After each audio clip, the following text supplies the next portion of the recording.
जैसी करनी वैसी भरनी। मालदीव के ऊपर ये बात बिल्कुल सटीक बैठती है, क्योंकि बहुत जल्द मालदीव खत्म होने वाला है, अस्तित्व मालदीव का समाप्त होने वाला है और इसमें बहुत ज्यादा समय भी नहीं लगेगा। 21वीं सदी का अंत होते होते मालदीव का भी खात्मा हो जाने वाला है, ऐसा वैज्ञानिक कह रहे हैं, वर्ल्ड बैंक कह रहा है, अमेरिकी वैज्ञानिक की 40 साल की रिसर्च कह रही है।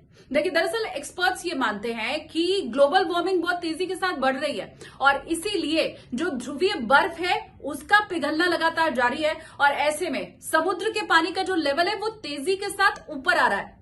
अब देखिए, मालदीव जो कि एक द्वीप है, हम सभी जानते हैं, आइलैंड जो कि पानी से चारों तरफ से घिरा हुआ होता है, एक टापू जैसा बीच में उभरा हुआ और चारों तरफ उसके पानी, उसे कहते हैं द्वीप। अब समुद्री पानी का जल जिस तरह से लगातार बढ़ता चला जा रहा है, तो कुछ द्वीप ऐसे हैं जिनके ऊपर संकट है, जो उसी समुद्री पानी में डूब सकते हैं और उसी में से एक है मालदीव, ऐसा तमाम एक्सपर्ट्स का दावा है। इसी के साथ वर्ल्ड बैंक भी ये कह रहा है कि कैसे जो ग्लेशियर है वो लगातार पिघलते चले जा रहे हैं और समुद्री जो जल है वो बढ़ता जा रहा है। 40 साल तक अमेरिका के एक वैज्ञानिक ने रिसर्च किया है जिनका नाम है बेनो गिटेनबर्ग, वो भी यही बात कह रहे हैं कि समुद्री पानी का बढ़ना और 5 ऐसे द्वीप हैं जिनके ऊपर खतरा मंडराना, मालदीव भी उसी में से एक है। और ये तमाम एक्सपर्ट और रिसर्च मिलकर इशारा इसी ओर कर रहे हैं कि समय मालदीव के पास बहुत ज्यादा बचा है नहीं।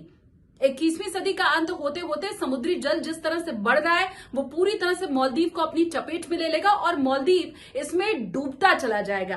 तो उस सौंदर्य के ऊपर मालदीव को जो अपने बहुत घमंड है, मां के मंत्रियों ने जो भारत के ऊपर अभद्र टिप्पणी की, हमारे प्रधानमंत्री के लिए जो कुछ कहा, वो सब जिस सौंदर्य के बल पर वो लोग कह रहे थे, वो प्राकृतिक सौंदर्य बहुत जल्द खत्म हो सकता है। वैज्ञानिक कम से कम इसी ओर इशारा भी अभी करते हुए दिखाई दे रहे हैं और ऐसे में मालदीव के लोगों के ऊपर यह बहुत बड़ा संकट है। देखिए, अमेरिकी वैज्ञानिक जिनका हवाला मैंने आपको दिया, उन्होंने तो 40 साल तक रिसर्च किया है और उनकी पूरी रिसर्च इसी ओर इशारा कर रही है कि ना तो ग्लोबल वार्मिंग अभी थम रही है और ना ही समुद्री जल का बढ़ना किसी तरह से रुकने वाला यहां पर है। और ऐसे में मालदीव, उसके साथ साथ 4 और द्वीप जिसके लिए वैज्ञानिक बहुत ज्यादा सशंकित है और ये कह रहे हैं कि इनका खात्मा, इनकी समाप्ति तो बहुत ज्यादा दूर है नहीं और पास है।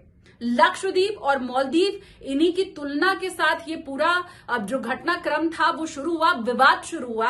हालांकि प्रधानमंत्री नरेंद्र मोदी की ऐसी कोई मंशा नहीं थी, उनकी तरफ से तो अपने देश की जो ख्याति थी वो बढ़ाना, अपने देश के सौंदर्य को लोगों तक पहुंचाना, टूरिज्म को लक्षद्वीप के बढ़ाना ही एकमात्र उद्देश्य था। मालदीव के नेताओं ने इसे गलत ढंग से ले लिया।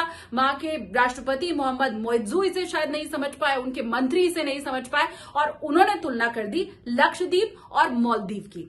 अब सचेत उन्हें हो जाने की जरूरत है, क्योंकि वैज्ञानिक इसी ओर इशारा कर रहे हैं कि बहुत ज्यादा जीवन मालदीव के ऊपर अब बचा रह नहीं गया। ये 3 रिसर्च का हवाला मैंने आपको दिया, जिसमें वर्ल्ड बैंक भी इसी ओर इशारा कर रहा है, अमेरिका के वैज्ञानिक भी इसी ओर इशारा कर रहे हैं कि 21वीं सदी का अंत होते होते मालदीव की भी समाप्ति हो जाने वाली है और पूरी तरह से समुद्र के पानी में मालदीव डूब जाने वाला है। तो क्या इसे इस ढंग से भी देखा जाए कि जैसी करनी वैसी भरनी?